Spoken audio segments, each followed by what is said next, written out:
What is up, guys, and welcome to another episode of Guarani Vision. Welcome to the first ever podcast dedicated to Paraguayan football in English. As always, I'm Roberto Rojas, and joining me, as always, are Federico Perez, Ralph, Hannah, and Maria Britos. Happy International Women's Day as well. So happy International Women's Day to you, Maria, and to all the women that continue to inspire us all throughout the world for everything that they've done and just continue to be badasses, basically, to use it in a simple term. But we got a lot to talk about, guys. But before that, we do have to mention some stuff that had been going on in the country. Obviously, as you know, Paraguay has been getting into the news lately because of the protests that have been going on. Obviously, we're not making this political, but we do have to mention that our solidarity is to those that are obviously protesting towards the controversy going on in the country, obviously through many things that are going wrong over there, and hopefully that some solutions are going to be made in the future. But we'll stick to the football side of things. And Fede, I mean,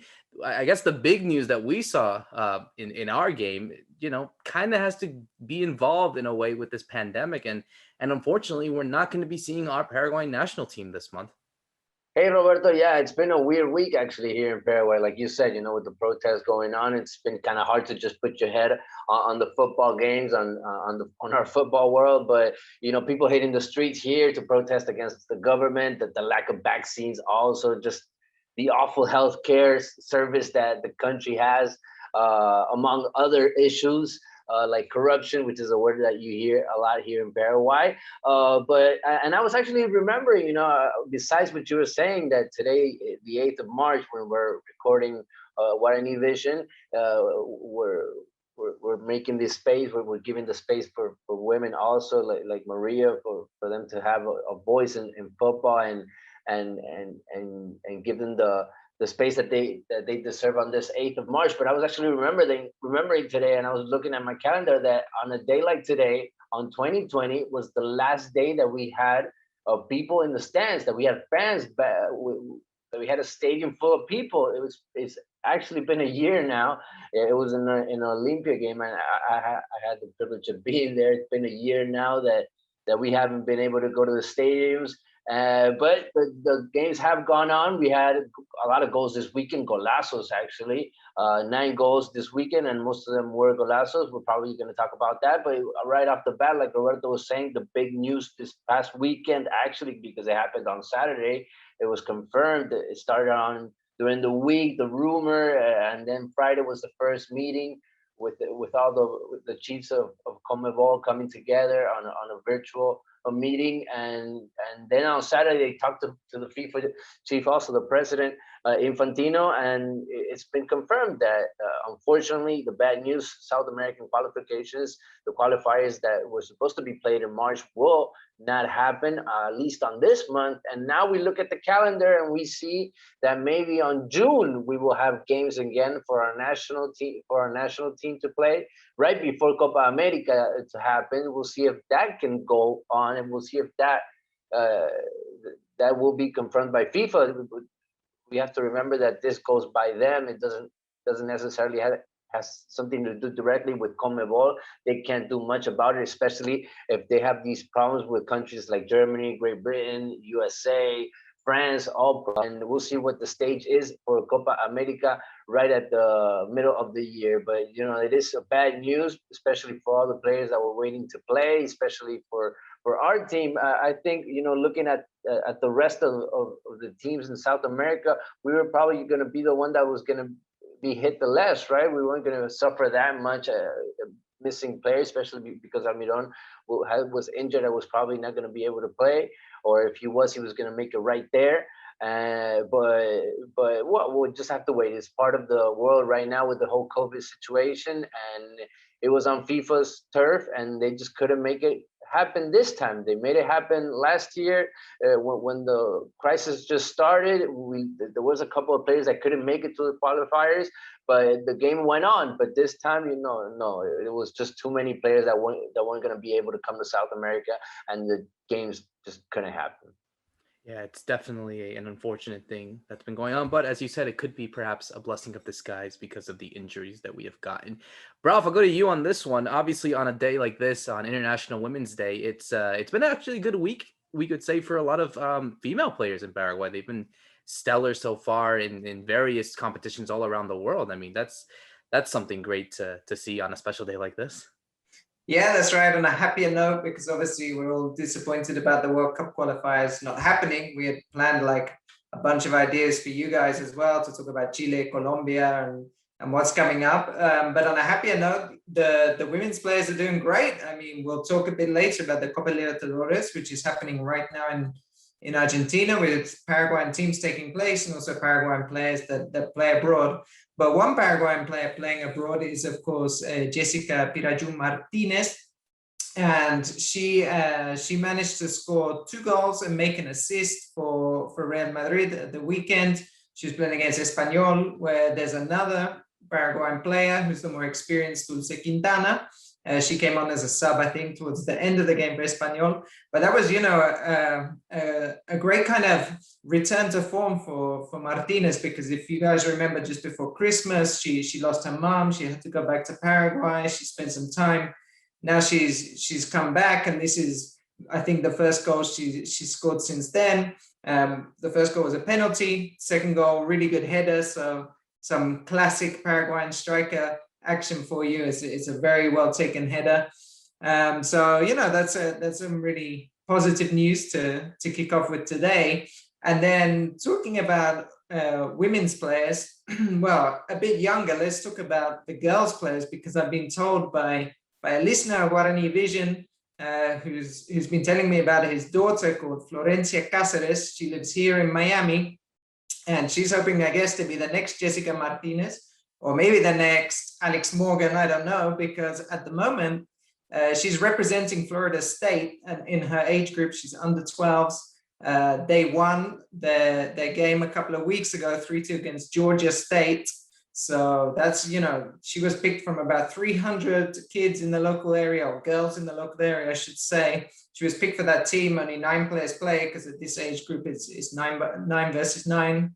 And so that's, a tremendous achievement for Florencia. And this weekend, she was in Tampa playing again for her local team, and they won, and she scored a great goal, which her father was telling me took it past 5 players to finish. Bit of a messy style. So that's definitely someone for the future. And thanks for listening, and thanks for telling us about those stories. Well, best of luck to her, and hopefully that we will see her in some sort of short shirts for a World Cup. Hopefully, I mean that's the dream, and hopefully it's a win-win for either of us here in the United States or in Paraguay. Maria, I'll go to you on this special day as well. I think we've also have to speak about some critics trying to prove themselves wrong, and apparently you have been proved wrong, because we saw a certain Paraguayan player who, we talked about and said maybe he wasn't ready for the national team, but I guess he must have heard us and said, "Oh, wait a minute, no, I'm gonna prove these guys wrong and show what I'm really made of." But how are you, Maria? Yeah, definitely. I think who we're talking about must have listened to a little bit of what we were saying in our last episode.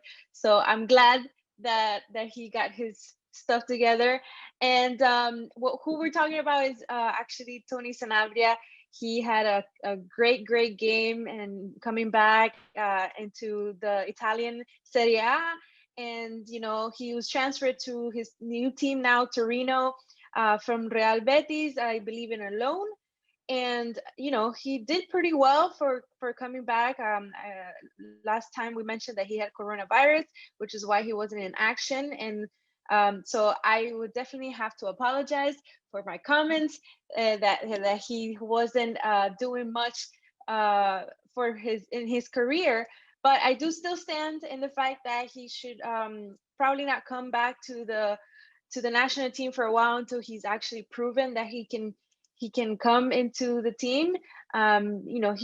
He just got one game, one amazing goal, but it was just one time, and now he got lucky, I want to say, because since the World Cup qualifiers were canceled now in this month in March and possibly pushed to June, he has so much time to improve his game, his style, get more minutes under his name, so that maybe Berizzo can look at that and see if he's actually qualified to come back to the team. Because, like I said, the last few times that he's been on, he hasn't made much impact. So in that aspect, I'm still standing on my ground. But other than that, I want to apologize if he does listen to us. But keep doing great. You had an amazing goal. It was outside of the box. I believe like 20 minutes after he was subbed in. So pretty good for coming back after a few weeks, a few months actually. So yeah. Other than that, I just want to wish everyone, all the women out there, a happy International Women's Day. It's been a long time for all of us that have made it big into this media, into the world of sports media. So big congrats to a lot of women out there, and a lot of ladies that also listen to all of us. But yeah, I'm looking forward to continuing our conversation, guys. Well, we'll stick to the female aspect and we'll go straight into a competition that actually just got underway a couple days ago, and that was the Copa Libertadores Femenina. We saw the competition going on in Argentina. We have two Paraguayan teams participating in this tournament. We have Libertad Limpeño and we have Sol de America, who actually, at the time of recording, have actually gotten positive results in this competition. Well, Ralph, I'll go to you on this one. We saw River Plate tying Sol de America. And we also saw Libertad Limpeño getting a huge result, beating Ferrovaria, the reigning runners-up in last year's competition. So a good start for them so far in this competition, and perhaps it could lead to a positive, I guess you would say, competition for them if they continue to go on this form. Yeah, for sure. Let me just start though by explaining quickly the format of the women's Copa Libertadores, because it's not the same as the men's that people might have followed before. Because the teams are not all professional, and because of the cost of trying to travel across the continent, they don't have the work with the same budgets as the men's team. So what they do is they organize a tournament in a single location. This year is in Buenos Aires. It was actually meant to be in Buenos Aires in 2020. This is the 2020 tournament that got suspended because it's meant to be this time last year, and they're playing it now. So the teams that had qualified then and were the groups that were drawn back then are the same groups that are playing now. So you play a group stage. It's a bit like the World Cup. You play a group stage and you go into knockouts, single game knockouts, of course. There's no home and away because it's all on neutral ground. And you have usually kind of two teams from each country in terms of the smaller countries. And I think your Brazil and Argentina, if I'm right, may have an extra side. Traditionally, the Brazilian teams have been very strong. They work with bigger budgets. The women's football there is more professional. Back when this tournament started, unlike again, the men's tournament started in the 1960s, the women's Copa Libertadores started 2009. Back in 2009, in the opening tournament, the best player was Marta, who many people I'm sure know now of Brazilian fame. She's in Orlando, in Florida, her club. So that's kind of just to explain a bit the format. And then going into Libertad Limpeño, they're not a bad team. Limpeño won the tournament in 2016. So this is, a team with some pedigree, but they were facing Ferroviaria, who are from Brazil, who were runners-up last time. And they also have not played a game. They haven't played a competitive game for about 18 months because, of course, the women's league in Paraguay was suspended. Obviously, in that 18 months, there's been changes in the squad. There's, players have come in, players have gone. So it was, a huge task. And I was checking the odds on betting odds. They were something like 8-1 or 9-1 to win the game. So not only did they win, they blew Ferroviaria away. I think they're 3-0 up by halftime. They end up winning 4-0. Liz Peña, who was part of that Limpeño team that wins in 2016, she scored 2 goals. So, a really good performance, a really strong performance by Libertad Limpeño. And what this suggests, I would say, when you beat that team 4-0 in your first game, and it's such a strong Brazilian team, they're right up there now. They're a candidate to try and win the tournament. And then a quick note about Sol de America. They are making their first ever appearance in the women's Libertadores, and they got the 0-0 draw with River Plate, which of course is a good result considering River are playing. They're not playing at home in their home stadium, but they're playing in Buenos Aires. So a really strong result from Sol de America in that opener. And then one last player to mention is Fanny Gauto, who plays for, she's Paraguayan, plays for Independiente Santa Fe, the Colombian team. She helped them win the Colombian championship recently. And in their first game, they also won 4-0, the same as Libertad Limpeño. And she was voted the MVP. So she had a great game there too. And that's somebody to watch out for, that could be one of the stars of the tournament. So really, great start. The next set of games are tomorrow. So we're recording on Monday. The next games for the Paraguayan teams, are tomorrow on Tuesday. So we can look out for that. Ralph, I just wanted to ask you, because you're obviously very knowledgeable in this topic, but considering how they did well in the Copa Libertadores, I'm talking about Libertad Limpeño, how do you see them doing in the league, and how have they been doing the past few years, I want to say? Well, they were originally called Limpeño, and now they're Libertad Limpeño, because basically the men's professional teams in Paraguay have to make sure they have women's teams. So what Libertad did was looked at this already well-formed team and kind of merged. And of course, we know Libertad as a whole institution, not just the men's football team, is one of the best funded. So they're, of course, a very strong team because of that. Another team women's team that's pretty strong is Cerro Porteño. They've actually loaned a couple of players to Sol, I think, just for this Libertadores tournament. So they've done like kind of emergency loans to help them out. So I think you would be seeing as those two as maybe two of the more stronger teams, looking to the women's tournament, which I guess is kicking off, I think in April is for now the plan. I don't know if Fede can confirm or deny if I know what I'm talking about on the kickoff date.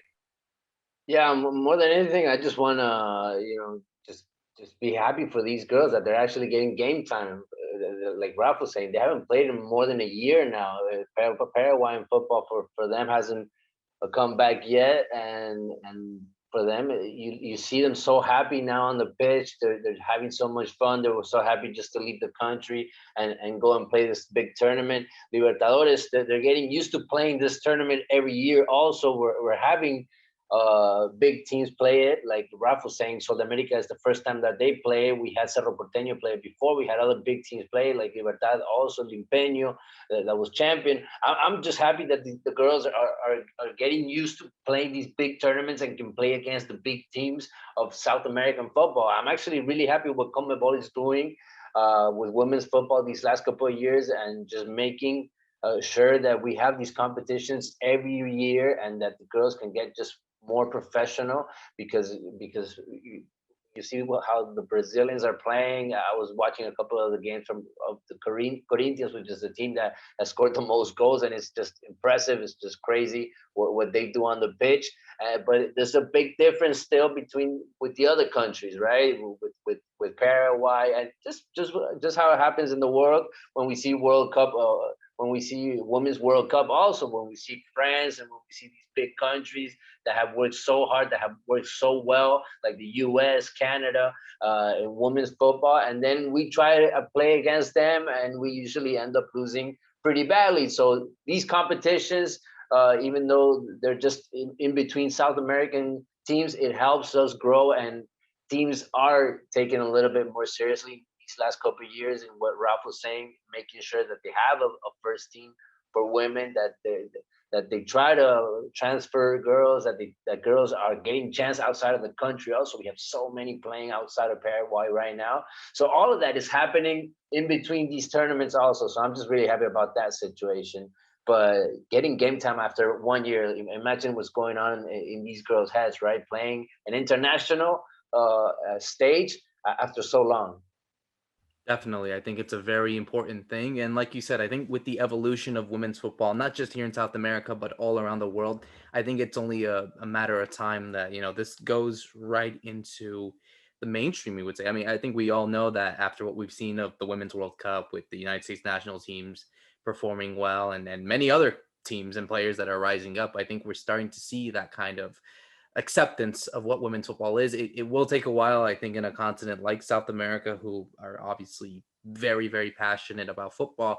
they definitely need that kind of attention given to the women's game. So something like this, like you said, Fede and Ralph, I think getting these type of performances and consistency can help the country of Paraguay at least develop much more and hopefully become one of the best teams in South America in the future. I wanted to switch gears now to the men's game and go into what's been going on in the league action, because we did see, like you said, Fede, a lot of goals, a lot of great results as well. Well, depending on what team you support, that is. But we did see a couple of shock results, if you would say. Well, not shock, but in a way surprising, you would say. We saw the big ones that stand out to me were the 12 de Octubre win against Libertad, 2-1. Nacional defeating Cerro Porteño, getting their second loss in a row after the Super Clásico, and Sportivo Luqueño, who, have gotten much more, gained more ground, you would say, defeating Guarani on Sunday. I mean, Fede, out of all these results, which one was the one that surprised you the most, and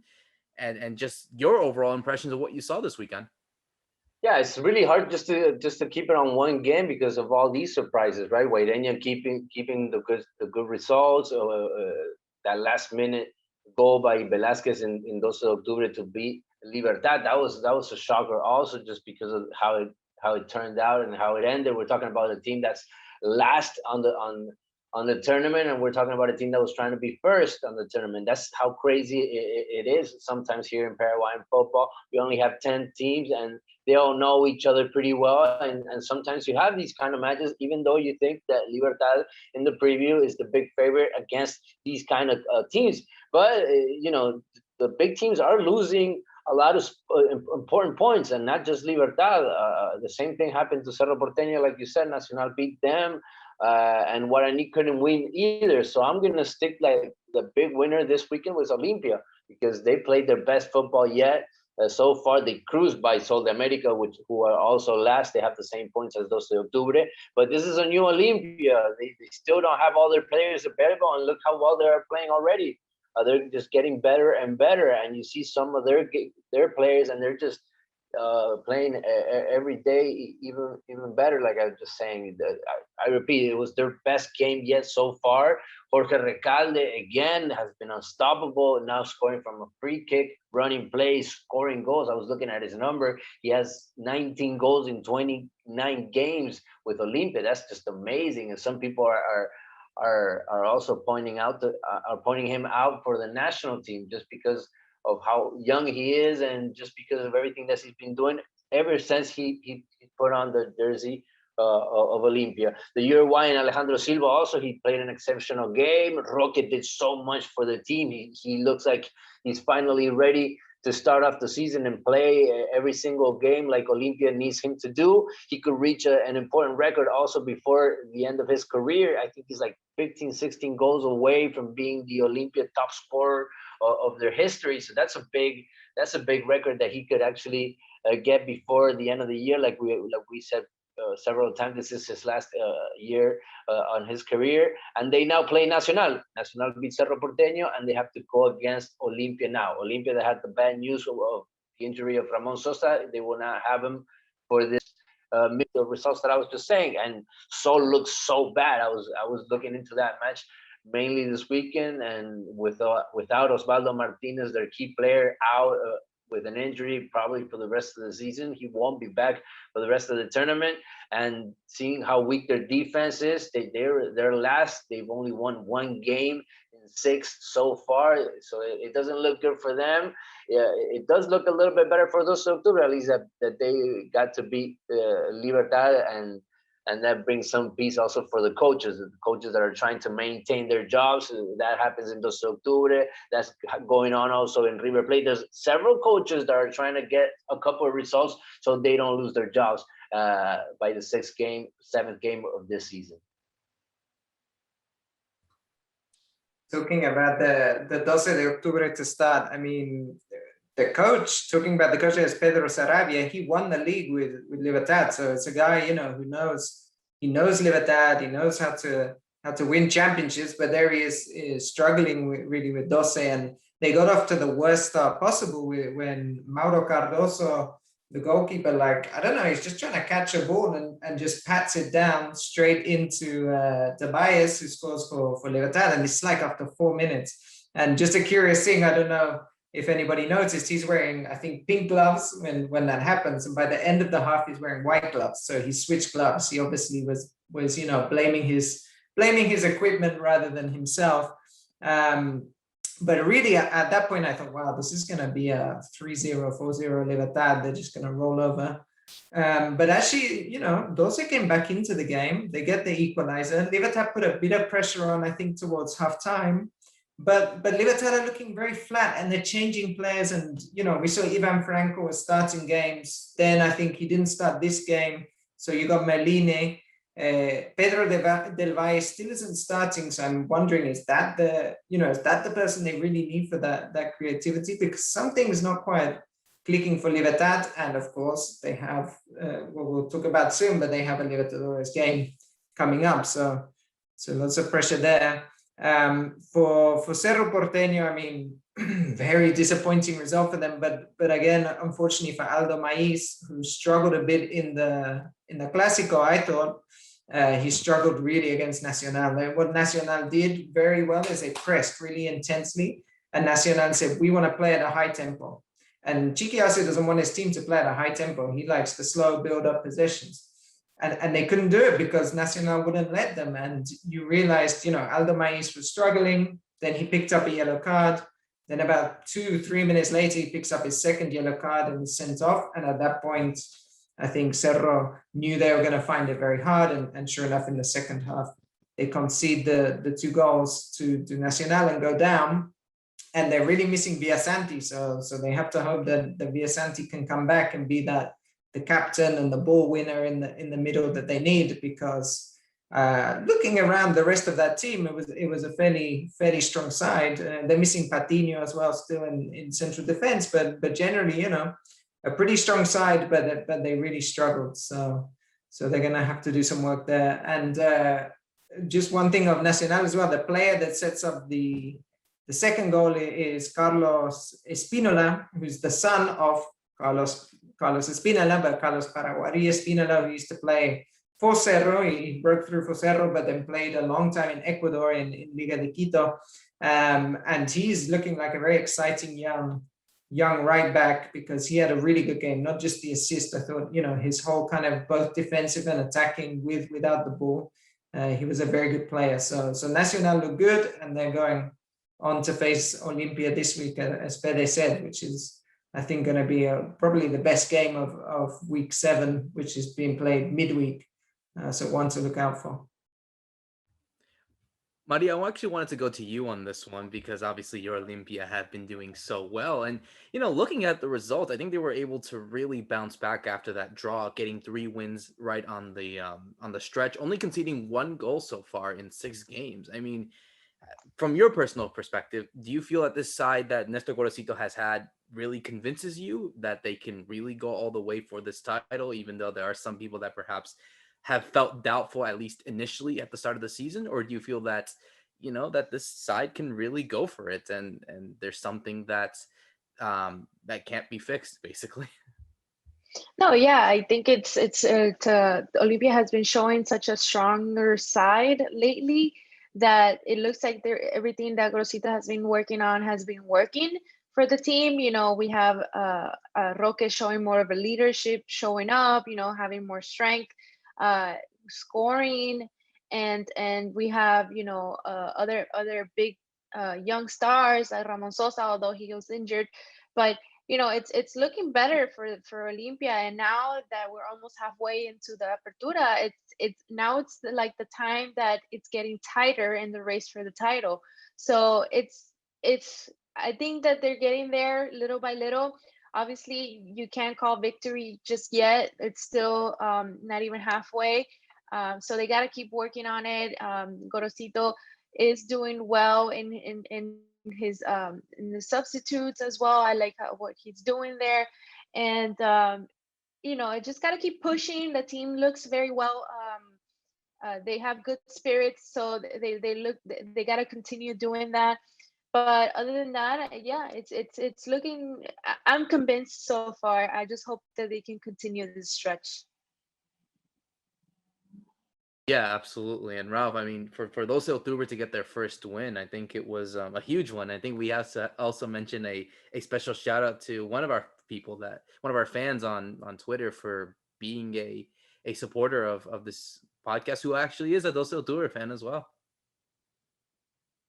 Yeah, that's right. Actually, I was talking to Calvin, who told me he's a fan of 12 de Octubre. Actually, 12 de Octubre Santo Domingo, which is the club in Asunción, near IPS, for those of you from Paraguay that are watching. But he said, he followed that team on Football Manager, which is how he kind of got interested. But as they've been for a long time in the fourth division in Primera C. They're going to be in Primera B this year. You can't really follow their games from abroad. It's almost impossible. So he saw 12 de Octubre Itagua, with the team in Primera that we're talking about, and obviously follows them. So that's a good thing, next for people watching from Paraguay, next time Calvin makes it to Itagua, which he said he wants to try and watch 12 de Octubre, you'll have your English fan there.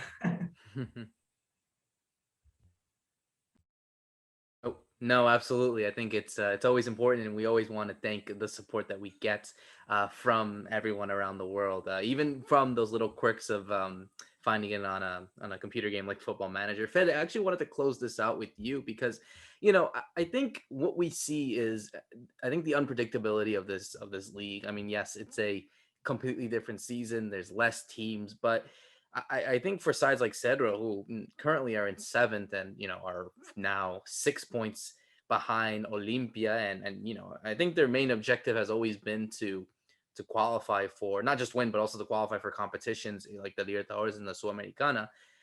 How soon do you feel as if, though, for Cedro, that they need to fix this? Because as you said, everything is getting so tight around the entire season. We see the surprises that we see teams trying to gain points and to try to make this quick and decisive, you would say. But how soon do you feel that it's time to press the crisis button for Cerro Porteño?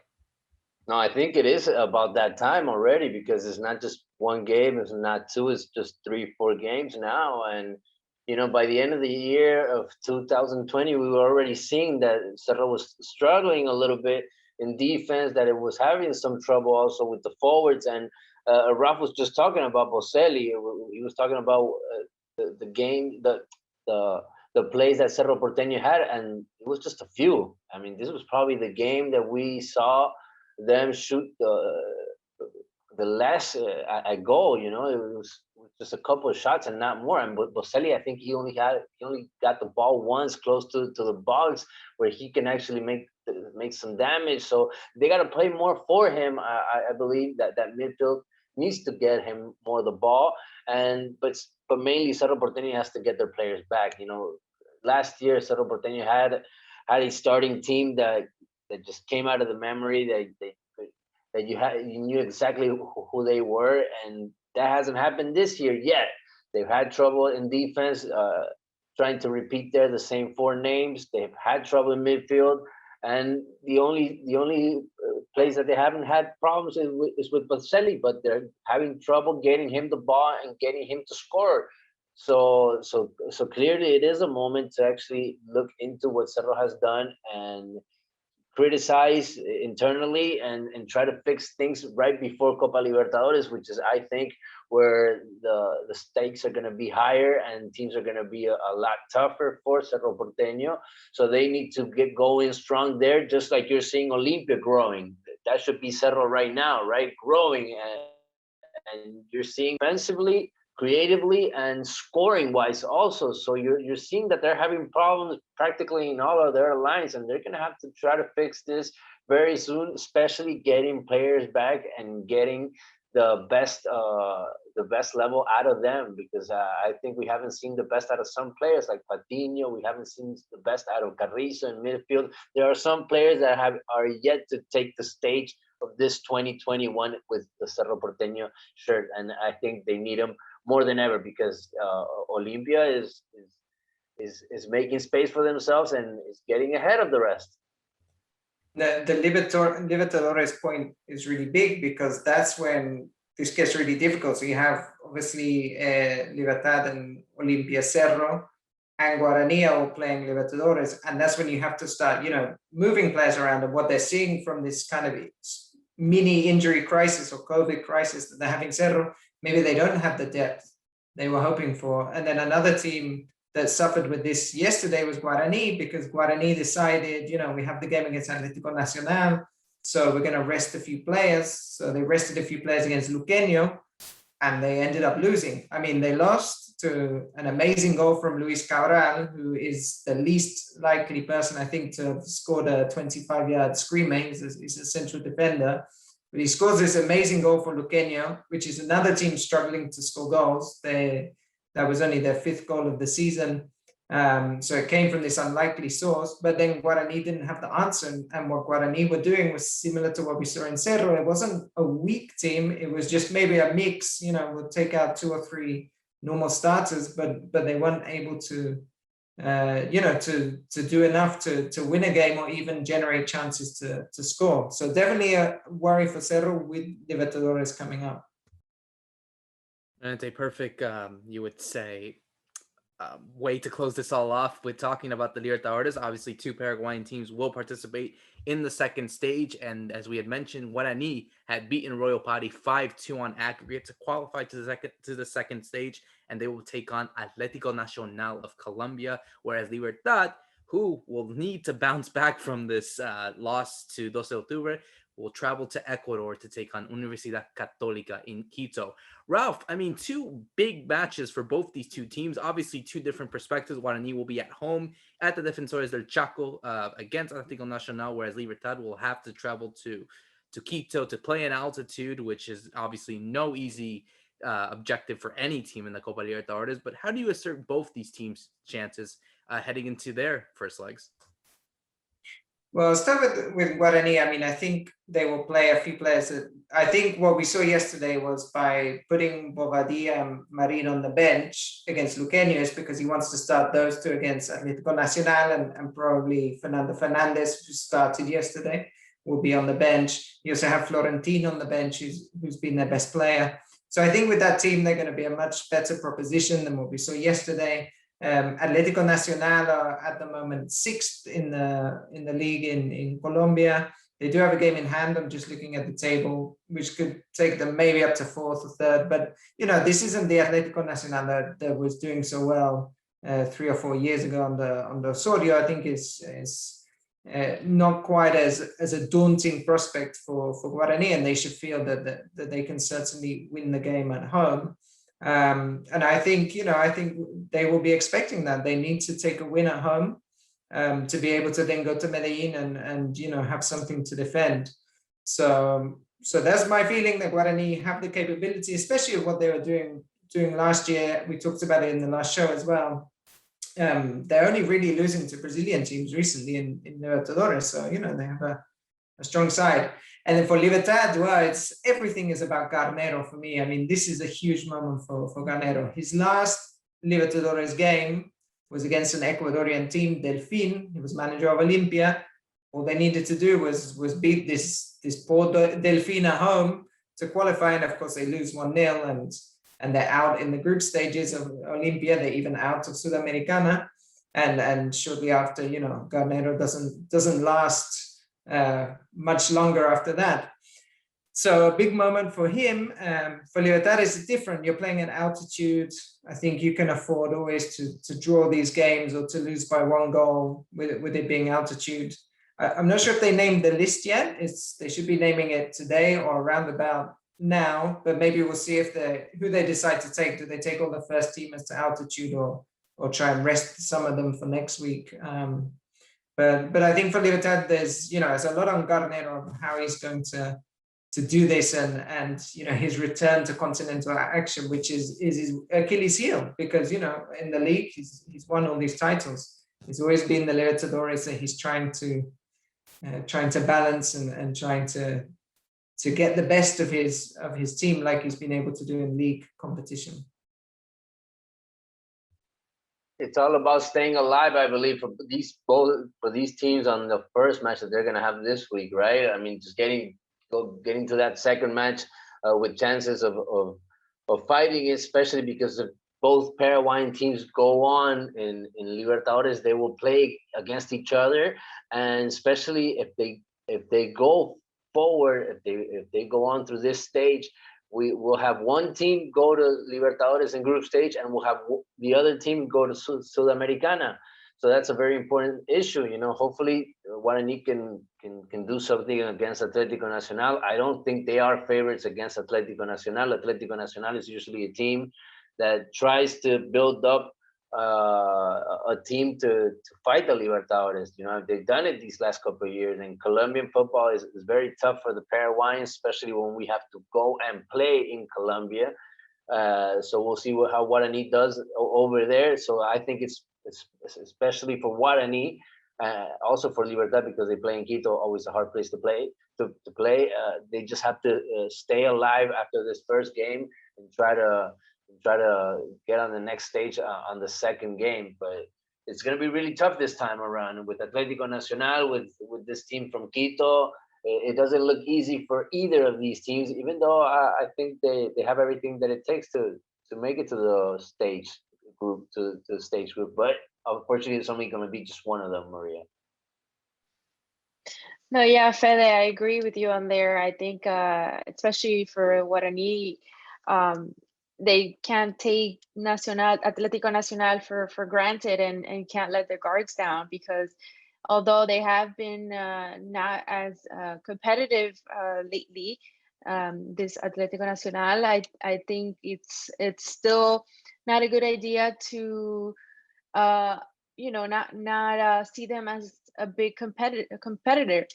And I believe, but to add what Raf was saying about Atlético Nacional and their mid-table, standings, I believe it's been rough for them the last 2 years that they were not able to classify to group stage. So maybe that's something that Libertad can take advantage of and play with that.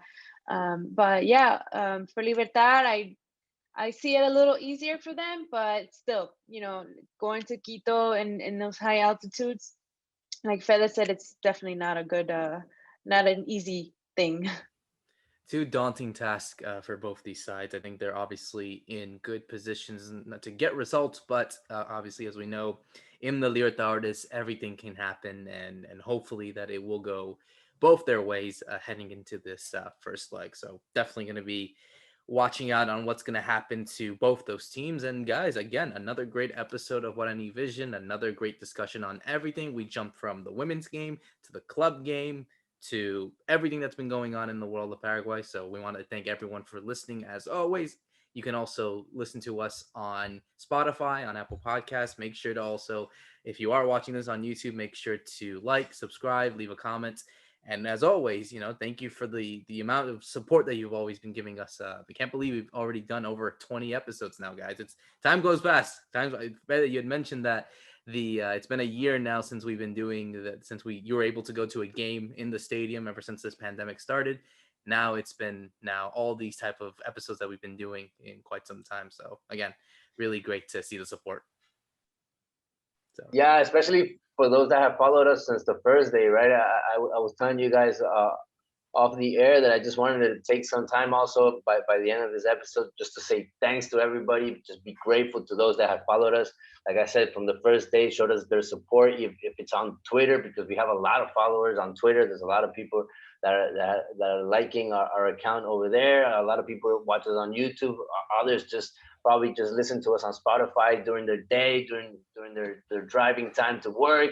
But just mention some of them, like Josh Freeman, that's always giving there the like on our tweets, Danny Rios, Andrew Flint, who joined lately this week, Roberto Adamo, Chris Pigeon, just some of the guys and girls, just many that followers. We have more than 400. I think we hit more than 400 this past week on Twitter. We have more than 100 on YouTube. So I'm really happy with everything that we've done. It's not an easy topic, right? Talking about Paraguayan football, a lot of people don't know about it, especially coming from the English language. So hopefully we get more and more people knowing about our country, about our football, and just get interested and maybe hear more stories like the Ralph story that got across to him this week. Who would have thought a fan of 12 de Octubre around the world just following this team that they probably didn't even know they had an international fan over there. Yeah, no, absolutely. It's a really good story, and hopefully that we do get more stories as we continue to do more episodes every week. So again, guys, for myself, Roberto Rojas, for Fede Perez, Maria Britos, and Ralph Hanna, thank you so much for listening to another episode of Guarani Vision. See you soon.